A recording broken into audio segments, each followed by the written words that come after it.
கரூர்ல பொறுத்த வரைக்கும் பாத்தீங்கன்னா கரூர் மிகப்பெரிய இன்சிடென்ட் நடந்தது. ஸோ இந்த இடத்துல 4 தொகுதி, இந்த 4 தொகுதி அப்படியே தாவேக்கா ஒயிட் வாஷ் பண்ண போது நிறைய பேர் சொல்லிட்டு இருந்தாங்க. உள்ளபடியே கிடையாது. ஒரு தொகுதி மட்டும் தான் அந்த இடத்துல கன்வெர்ட் ஆக சான்சஸ் இருக்கு. மிச்சம் 2 தொகுதி அதிமுக பக்கமும், ஒரு தொகுதி திமுக பக்கம் நகர்த்தா பார்க்க முடியுது. திருச்சி 9 தொகுதி நேரு, அதுக்கு மட்டும் மகேஷ் பொய்யாமொழியோட கோட்டையா செயல்பட்டு இருக்கக்கூடிய இந்த திருச்சியில 6 தொகுதி குறைஞ்சபட்சம் திமுக கையில் போகிறது. 2 தொகுதி அதிமுக பக்கமும், ஒரு தொகுதி தாவேக்கா பக்கம் நகர்த்தா பார்க்க முடியுது. அதுக்கப்புறம் பெரம்பலூர் பொறுத்தவரை பெரம்பலூர், அதுக்கப்புறம் அரியலூர், இந்த 2 தொகுதியும் கணிக்கவே முடியல. ஏன்னா 2 மாவட்டத்திலயும் 2 தொகுதி தான். சோ சரிபாதியா தான் பிரியற மாதிரி நமக்கு ஒரு கிடைச்ச ரிப்போர்ட். கடலூர் பொறுத்த வரைக்கும் 9 தொகுதி. இந்த இடத்துல தான் ஒரு நல்ல ஒரு டிஃபரன்ஸ் ஆஃப் இது. ஏன்னா அந்த டெல்டா மாவட்டம் பொறுத்த வரைக்கும் அதிமுக 42 தொகுதியில குறைஞ்சபட்சம் 18 தொகுதியா ஜெயிக்கும் நம்ம முதல்ல பதிவு பண்ணிருந்தோம். இந்த இடத்துல கள நிலவரம் கொஞ்சம் சட்டலா மாறி இருக்கு. 4 தொகுதி ஆனது அதிமுக பக்கம், 3 தொகுதி திமுக பக்கம், ஒரு தொகுதி தாவேக்கா பக்கம் நகர்ந்தா பார்க்க முடியுது. அதுக்கு அடுத்தபடியா மயிலாடுதுறை 3 தொகுதி, 3ல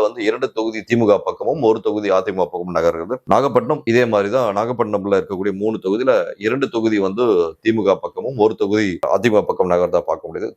திருவாரூர்ல இங்க 4 தொகுதியில 2 திமுகவுக்கும் 2 அதிமுகவுக்கும் அப்படியே நகர்ந்தா பார்க்கிறோம். தஞ்சாவூர்ல 8 தொகுதி, இந்த 8ல ஒரு தொகுதி தாவேக்கா பக்கம் நகர்கிறது. மிச்சம் இருக்கக்கூடிய தொகுதிகள் சரிபாதியா திமுக பாதியும் அதிமுக பாதியும் பிரியறதா பார்க்க முடியுது. ஆனாலும் தஞ்சாவூர், திருவண்ணாமலை இது எல்லாமே திருச்சி இதெல்லாம் திமுக கோட்டை. அந்த இடத்துல சில பிளவுகள் ஏற்படுது இந்த இடத்துல பதிவு பண்றோம். ஏனென்றால் தஞ்சாவூர்ல 3 தொகுதி அதிமுக பெறுதுன்னா உண்மையில ஆச்சரியமான விஷயம். அடுத்தபடியா புதுக்கோட்டை பொறுத்த வரைக்கும் 6 தொகுதி, 6 தொகுதியில குறைஞ்சபட்சம் அதிமுக 2-3 தொகுதி வெல்லக்கூடிய வாய்ப்புகள் இருக்குது. திமுகவும் 2-3 தொகுதி. இது கொஞ்சம் இழுபறி. ஏன்னா 6க்கு 3 ஸ்பிரிட் எடுத்தாலுமே கூட, பட் புதுக்கோட்டை என்றாலே நம்ம எல்லாருக்கும் தெரிஞ்ச விஷயம். நம்ம விஜயபாஸ்கர் முன்னாள் சுகாதாரத்துறை அமைச்சர், அவருக்கு ஒரு டார்கெட் கொடுத்து பிக்ஸ் பண்ணிருக்காங்க. அவர் 4 தொகுதி கேரண்டியா ஜெயிப்ப நம்ம அஷூரன்ஸ் கொடுத்திருந்தாரு. பட் இப்போதைக்கு கலைஞரோட 3 தொகுதி காமிக்குது புதுக்கோட்டை பொறுத்த வரைக்கும். சிவகங்கை பொறுத்த வரைக்கும் 4 தொகுதி, 4ல ஒரு தொகுதி கேரண்டியா நம்ம காரைக்குடியில் இருக்கக்கூடிய நாம் தமிழர் கட்சி சீமான் அவர்கள் வெல்வார்னு சொல்லி அங்க இருக்க கலைநிலவரம் ஓரளவுக்கு கொஞ்சம் பாசிட்டிவா சொன்னது. இருந்தாலும் அந்த ஓட்டியம் பெரும்பான்மை தாவேக்கா பிரிக்கிறாங்கன்றது பார்க்க முடியுது.